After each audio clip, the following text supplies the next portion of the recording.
Bentrok pengemudi online dengan sekelompok penagih hutang berlanjut hingga malam.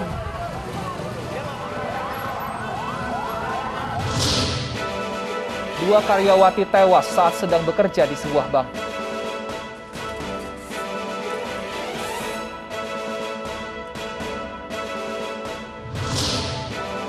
Ribuan warga berkumpul di pasar hewan abaikan protokol kesehatan.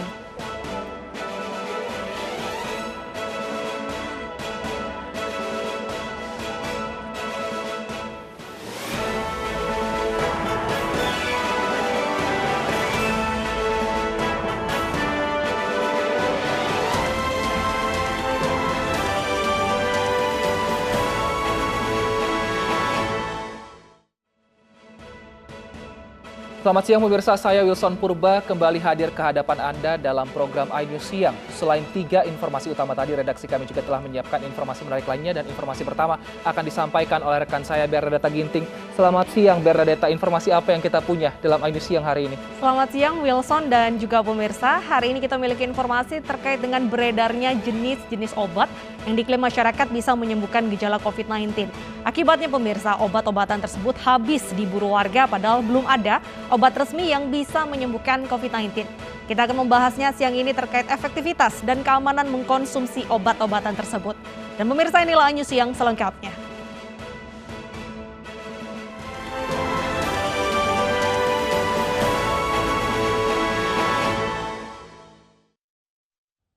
Kita awali informasi siang hari ini dari ratusan pengemudi ojek online yang kembali menyerang markas debt collector di Jalan Mangga Besar Raya, Sawah Besar, Jakarta Pusat, Selasa malam.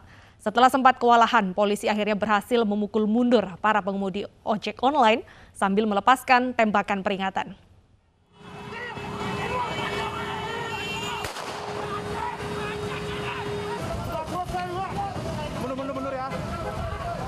Keributan antara ratusan pengemudi ojek online dengan sekelompok debt collector di Jalan Mangga Besar Raya, Sawah Besar, Jakarta Pusat terus berlanjut hingga Selasa malam. Meski sempat bergeser dari markas debt collector yang sebelumnya telah dirusak, para pengemudi ojek online kembali berusaha mendekati lokasi untuk melakukan penyerangan susulan. Polisi akhirnya mengambil tindakan tegas pemirsa dengan melepaskan tembakan peringatan ke udara untuk membubarkan paksa massa ojek online. Meski sempat kewalahan, namun polisi akhirnya berhasil memukul mundur massa ojek online menjauh dari lokasi kejadian. Sudah kita lakukan pemeriksaan dan sudah kita lakukan pendalaman. Nanti akan kita sampaikan pada saat press release. Dan untuk pelaku-pelaku yang ada pada saat kejadian yang memang terbukti melakukan tindak pidana, akan kita kejar dan kita lakukan penangkapan. Penyerangan markas debt collector oleh ratusan pengemudi ojek online ini terjadi sejak Selasa sore. Menggunakan batu dan balok, para pengemudi menghancurkan sebuah tempat yang biasa menjadi tempat berkumpulnya gerombolan debt collector. Sejumlah sepeda motor yang diduga milik para debt collector juga menjadi sasaran pengerusakan. Aksi brutal ini dipicu kemarahan atas ulah para penagih hutang yang memberhentikan paksa sepeda motor salah seorang pengemudi ojek online dengan tuduhan belum membayar angsuran. Saat pengemudi ojek ingin bernegosiasi, yang bersangkutan justru dianiaya oleh penagih hutang.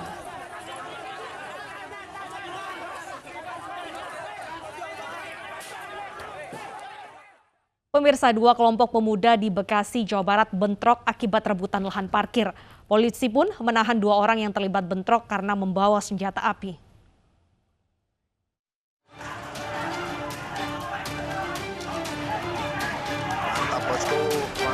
Puluhan pemuda ini berlarian setelah bentrok di Jalan Raya Kaliabang Tengah, Bekasi, Jawa Barat. 2 kelompok pemuda bentrok diduga karena rebutan lahan parkir di salah satu kawasan ruko.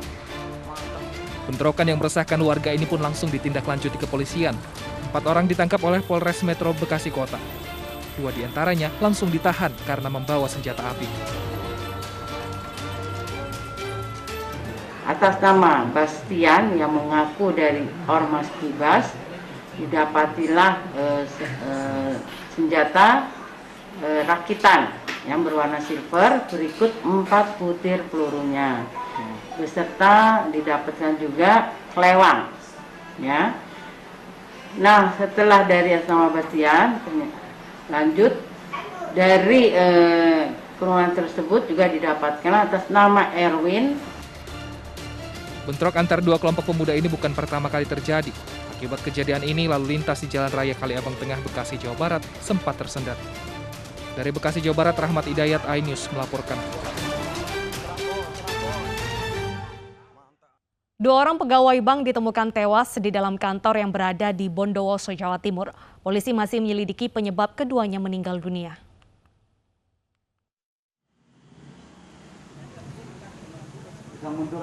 Warga Ruwingen, Bondowoso, Jawa Timur dihebohkan dengan penemuan 2 jenazah karyawan Bank Mekar. 2 jenazah ditemukan dalam kondisi terlentang di sudut ruangan kantor. Keduanya merupakan Sinta Wardani, 19 tahun, warga Desa Gubrih, dan Wardatul Janah, 21 tahun, warga Sumber Malang, Bondowoso, Jawa Timur. Polisi masih menyelidiki penyebab kematian korban. Laporan dari masyarakat adanya orang meninggal. Nah, untuk itu kami datangi TKP dan melakukan olah TKP, dan untuk selanjutnya kita akan dalami. Ada berapa orang korban dan? Ada 2 sementara ini. Kira-kira penyebab? Belum tahu, nanti kita dalami. Polisi sudah memeriksa sejumlah saksi untuk mengetahui penyebab kematian. Informasi yang didapatkan, jenazah keduanya ditemukan saat listrik dan genset kantor masih menyala, sehingga ada dugaan keduanya tewas karena keracunan gas karbon monoksida dari genset. Dari Bondowoso, Jawa Timur, Rizky Amirul Ahmad, iNews melaporkan.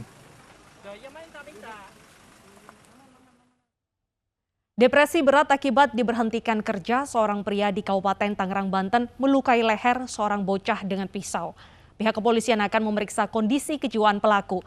Jika tidak terbukti mengalami gangguan jiwa, maka pelaku terancam hukuman 10 tahun penjara.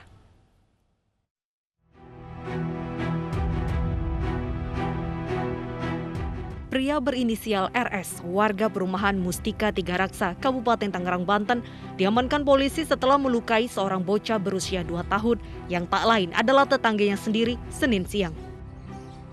Peristiwa bermula saat korban tengah bermain bersama temannya di depan rumah pelaku.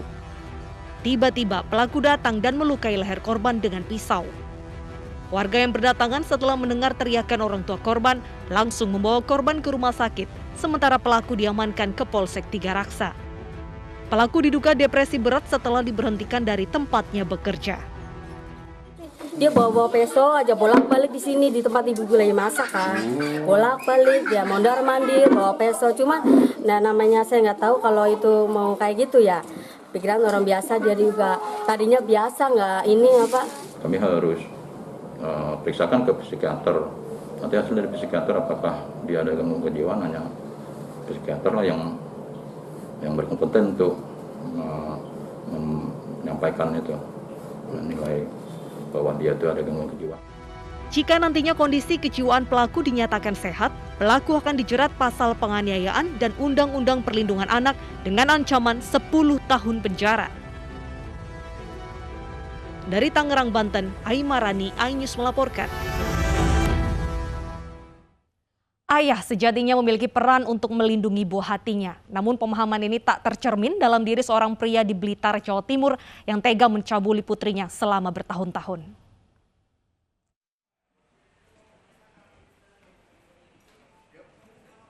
Tak kapok masuk jeruji besi, Ahmad Haryanto, warga Kecamatan Ulingi, Kabupaten Blitar, Jawa Timur ini kembali dibekuk polisi untuk kedua kalinya.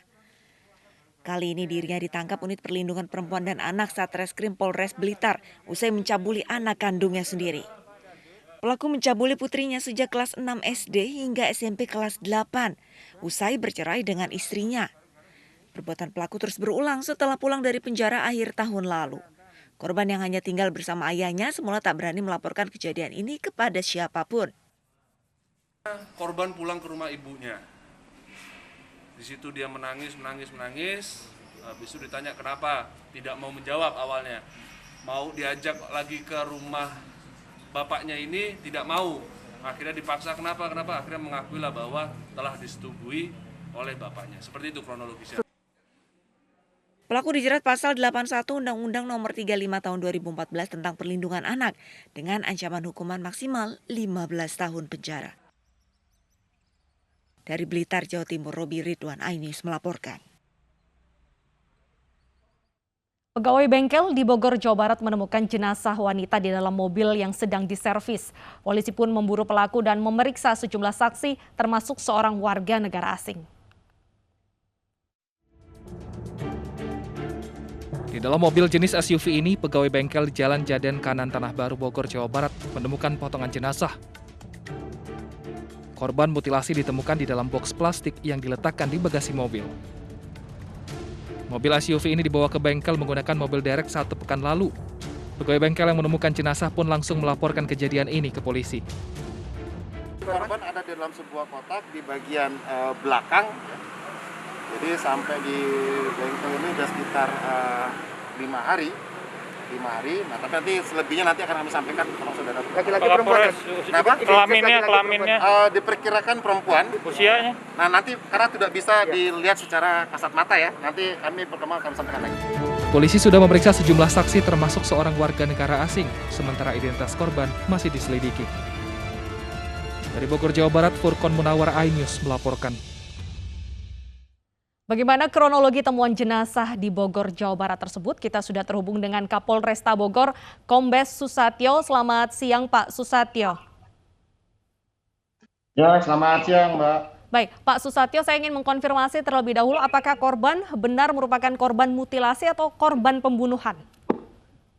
Jadi hasil dari olah TKP kemarin pada saat penemuan mayat di bengkel tersebut, memang kondisi mayat itu belum bisa dikenali karena memang sudah sebagian hancur, kemudian wajah juga tidak bisa dikenali, tinggal tulang belulang, sehingga kami masih harus memastikan apakah itu mutilasi atau tidak. Tentunya jam 1 siang ini akan dilaksanakan otopsi. Tetapi secara umum kami melihat bahwa bagian tubuh semuanya masih utuh walaupun sudah tinggal tulang ya. Ada bagian kepala, badan, kaki, semua silangan. Nah, tapi kalau definisi mutilasi itu ada bagian tubuh yang hilang. Nah, tentunya ini kami masih harus melakukan identifikasi terhadap badan korban. Nanti hasilnya setelah kami otopsi dulu, gitu Pak. Baik, dugaan ada tersangka yang merupakan warga negara asing. Apakah sudah diamankan, Pak? Sampai dengan saat ini kami masih harus mengidentifikasi terkait korban.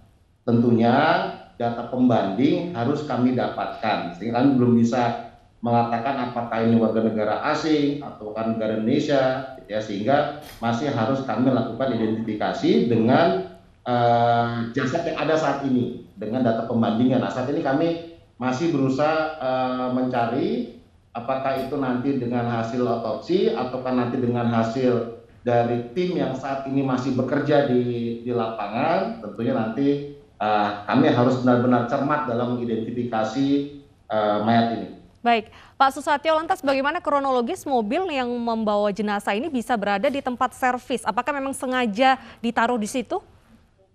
Nah, untuk kendaraan yang berisi kotak di dalamnya ada jenazah itu memang sampai di tempat bengkel itu sekitar tanggal 1. Nah, ini pun masih kita dalami apakah pengantar mobil ya ataukah kendaraan antara pemilik kendaraan ataukah pengguna kendaraan itu yang terkait dengan ini masih semua dalam pemeriksaan saksi-saksi. Saat ini kami baru memeriksa sebanyak 5 orang saksi, baik pihak bengkel dan pihak-pihak lainnya, tentunya masih dalam proses semuanya. Baik, Pak Susatyo, untuk korban sendiri apakah sudah diketahui identitasnya? Belum. Sampai saat ini kami belum menyatakan siapa identitas korban karena kami harus mencari pembanding setelah hasil otopsi karena memang kondisi secara kasat mata sudah tidak bisa dikenali. Hanya rambutnya memang terlihat panjang, mukanya bentuk tengkorak kecil dan sebagainya, tapi kami masih belum bisa mengidentifikasi secara pasti siapa korban ini. Baik, tadi Anda menyebutkan sudah memeriksa 5 orang saksi. Lantas apakah diperiksa juga rekaman CCTV siapa yang membawa mobil tersebut? Oh, itu sudah menjadi bagian daripada olah TKP, Mbak. Pasti semua hal terkait dengan penyerahan kendaraan dan sebagainya tentu sudah kami lakukan penyitaan terhadap barang bukti yang terkait, termasuk adalah rekaman-rekaman CCTV dan lainnya. Oke, apa hasil olah TKP sementara, Pak? Ya, sementara hanya itu bahwa ada kendaraan minibus warna hitam, kemudian di dalamnya ada kotak kabinet dari plastik gitu ya, kemudian isinya ternyata pas dibuka itu isinya mayat. Nah, mayat ini pun masih mayat harus diidentifikasi dan beberapa dokumen-dokumen lain yang ada di dalam mobil. Nah, tapi ini semua masih kami rangkai menjadi sebuah fakta tentunya. Baik, Pak Susatyo, berdasarkan hasil temuan pertama kali, berapa kira-kira umur dari jenazah ini? Apakah sudah lama? Kalau melihat dari bentuk wujudnya yang sudah hancur ya, tinggal kulit dan sebagainya gitu. Ya, ini pastinya lebih dari 1 minggu ya, karena kan diterimanya itu tanggal 1, ditemukan pada tanggal 6, artinya sudah 6 hari, itu pasti sudah di atas 6 hari jenazah tersebut. Tapi mengalami pembusukan apakah nanti sebelum tanggal 1 itu meninggalnya, tentu masih kami juga harus mendalami. Semuanya masih kami dalami, Mbak, karena kan baru kemarin. Tentu kami mohon doa dan mohon waktu untuk bisa menyelesaikan perkara ini. Baik, terima kasih Pak Susatyo atas informasinya. Kami menunggu bagaimana update terbaru dari penemuan kasus ini. Selamat bertugas kembali, Pak. Pemirsa, kita ke informasi selanjutnya. Warga menemukan bom mortir di wilayah perkampungan saat akan melakukan penggalian di Kuningan dan Bandung, Jawa Barat. Bom pun diledakkan tim gegana di tempat yang aman. Mana sanu tadi nalian? Tim gegana meledakkan bom mortir yang ditemukan di Desa Sagarahiang, Kecamatan Dharma Kuningan, Jawa Barat. Bom diledakkan di pedalaman hutan. Bom mortir ini ditemukan warga saat menggali pondasi untuk pembangunan masjid. Warga pun langsung melaporkan bom dengan berat 100 kg dan panjang 80 cm kepada polisi. Bom mortir juga ditemukan tukang gali kubur di Desa Bojonggede, Bandung, Jawa Barat. Bom ditemukan saat menggali di kedalaman 1 meter, ujung cangkul terbentur dengan besi padat. Warga pun melaporkan ke Polsek Padalarang. Tim gegana diturunkan untuk mengevakuasi bom mortir yang diduga masih aktif. Dari Satreskrim Polres Cimahi mendapatkan informasi adanya penemuan mortir di Desa Kampung Warung Awi, Kecamatan Ngamrak, yang mana temuan mortir ini berawal dari warga masyarakat yang sedang menggali kuburan, kemudian menemukan mortir ini di kedalaman kurang lebih 1 meter. Untuk besar mortir kurang lebih sekitar 40 cm ukurannya. Dan saat ini mortir sudah dibawa oleh tim gegana dari Satripopda Polda Jawa Barat untuk dilakukan pengamanan dan mungkin nanti untuk dilakukan peledakan. Sebelum digunakan sebagai lahan pemakaman, lubang galian merupakan tempat peternakan ayam. Dari Bandung dan Kuningan, Jawa Barat, Tim Liputan iNews melaporkan. Polisi berhasil menggagalkan penyelundupan sabu yang dimasukkan ke dalam sandal. Selain itu, polisi juga berhasil mengamankan puluhan kilogram paket ganja kering.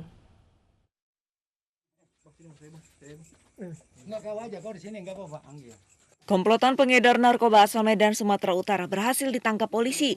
3 pelaku kedapatan membawa 300 gram sabu yang siap diedarkan ke Kendari dan Jakarta. Guna mengelabui petugas, pelaku memasukkan sabu ke dalam sandal. 3 pelaku memiliki peran yang berbeda. Di TKP pertama ini adalah HH, kemudian TKP kedua KA dan SH. Kemudian barang bukti yang diamankan dari tersangka HH yaitu 1 plastik berisi narkotika berjenis sabu bruto 142,16 gram dan 1 plastik bening di dalam terdapat narkotika jenis sabu bruto 1 berat 162,11 gram. Polisi pun menelusuri transaksi narkoba. Hasilnya, polisi berhasil mengamankan puluhan paket ganja di sebuah rumah kontrakan di Desa Sukamana, Bogor, Jawa Barat. Total berat ganja mencapai 52,9 kg. Polisi menetapkan 5 tersangka. Para tersangka terjerat pasal 114 Undang-Undang Narkotika Nomor 35 Tahun 2009 dengan ancaman penjara minimal 6 tahun dan maksimal 20 tahun. Dari Jakarta, Vendra Kurniawan, iNews melaporkan. Razia penyekatan di Kendal, Jawa Tengah berhasil mengamankan sebuah mobil pribadi yang membawa ratusan botol miras oplosan. Sementara itu petugas masih menemukan banyak pelanggaran terkait aturan perjalanan saat PPKM darurat.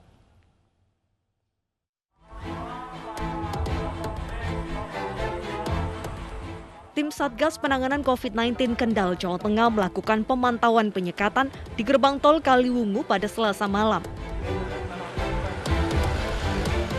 Dalam sidak tersebut, petugas berhasil meringkus sebuah mobil yang membawa 516 paket miras oplosan jenis Ciu. Penangkapan ini bermula saat petugas memeriksa sopir terkait kelengkapan surat hasil swab dan sertifikat vaksin yang menjadi syarat perjalanan. Sopir yang terlihat panik dan tak konsisten dalam memberikan keterangan mengundang kecurigaan petugas. Menurut pengakuan pelaku, paket miras oplosan tersebut akan dikirim ke Cirebon. Kini sopir beserta miras oplosan dibawa ke Polres Kendal untuk menjalani pemeriksaan. Sementara itu, petugas juga masih mendapati masyarakat yang abai akan aturan PPKM darurat. Itu terkait PPKM darurat harus membawa surat vaksin ataupun antigen H-1. Jadi ini adalah kita ingin meningkatkan kesadaran masyarakat agar terus bisa menerapkan protokol kesehatan dan juga memberikan himbauan kepada masyarakat agar bisa sama-sama melakukan vaksinasi. Dalam penyekatan PPKM darurat ini, 75 kendaraan diminta putar balik karena tidak dilengkapi surat keterangan sehat dan sertifikat vaksin. Dari Kendal, Jawa Tengah, Edi Prayitno, iNews melaporkan. Peti jenazah COVID-19 jatuh dari ambulans di jalur Pantura. Nantikan informasi selengkapnya usai jeda berikut.